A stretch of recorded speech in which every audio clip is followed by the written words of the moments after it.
అనకాపల్లి జిల్లాలో సీనియర్ నాయకుడు 3 సార్లు ఎమ్మెల్యేగా గెలిచిన వారు, సొంత అనుచర బలం దండిగా ఉన్న నేతగా గుర్తింపు కలిగిన కన్నబాబురాజు వైసీపీకి దూరమైనట్లేనా అంటే సంకేతాలు అలాగే కనిపిస్తున్నాయంటున్నారు.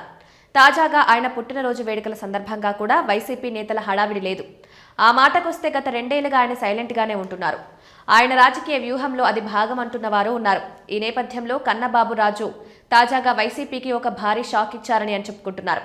తన సొంత నియోజకవర్గం ఎలమంచిలిలో వైసీపీ ఉమ్మడి విశాఖ జిల్లా నుంచి భారీ ఎత్తున నాయకులంతా తరలివచ్చి నిర్వహించిన చలో పంచదార్ల కార్యక్రమంలో ఎక్కడా మాజీ ఎమ్మెల్యే కన్నబాబురాజు కనిపించలేదని గుర్తు చేస్తున్నారు.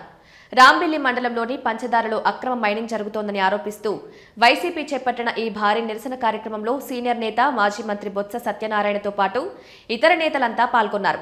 అయితే 3 సార్లు ఎమ్మెల్యేగా పనిచేసిన కన్నబాబు మాత్రం కనిపించకపోవడంతో ఆయన దూరమైనట్లేనా అన్న చర్చకు తెరలేచింది.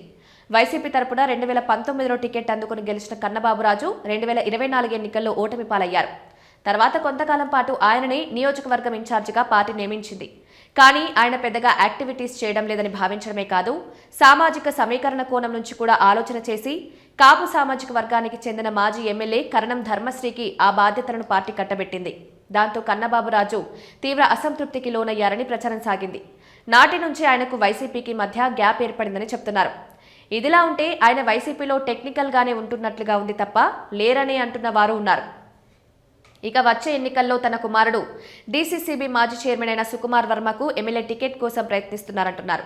వచ్చే ఎన్నికల నాటికి ఏపీలో రాజకీయ పరిణామాలు మారతాయని, ఎమ్మెల్యే సీట్లు కూడా పెరుగుతాయని అంటున్న నేపథ్యంలో ఆయన ఆచితూచి నిర్ణయం తీసుకుంటున్నారు. అప్పటి పరిస్థితులకు అనుగుణంగానే రాజుగారి డెసిషన్స్ ఉంటాయని చెప్తున్నారు. వైసీపీలో అయితే ఆయన కొనసాగేది ఉండదు. ఇక ఎలమంచిలి అసెంబ్లీ నియోజకవర్గంలో కరణం ధర్మశ్రీకి కన్నబాబురాజు వర్గం సహకారాలు అందించడం లేదు. అలాగే మరో వర్గం కూడా పార్టీలో ఉంది. అలా వైసీపీలో 2 వర్గాలు అక్కడ పనిచేస్తున్నాయి. వచ్చే ఎన్నికల్లో టికెట్ కోసమే ఈ విధంగా పోరు సాగుతుందంటున్నారు. కాపులు గవరలు ఎక్కువగా ఉన్న ఇలమంచిలిలో వైసీపీ టికెట్ కోసం 2 వర్గాలు పోటీ పడుతూ పార్టీ పరంగా 2గానే వ్యవహరిస్తూ కార్యక్రమాలు నిర్వహిస్తున్నారని అంటున్నారు.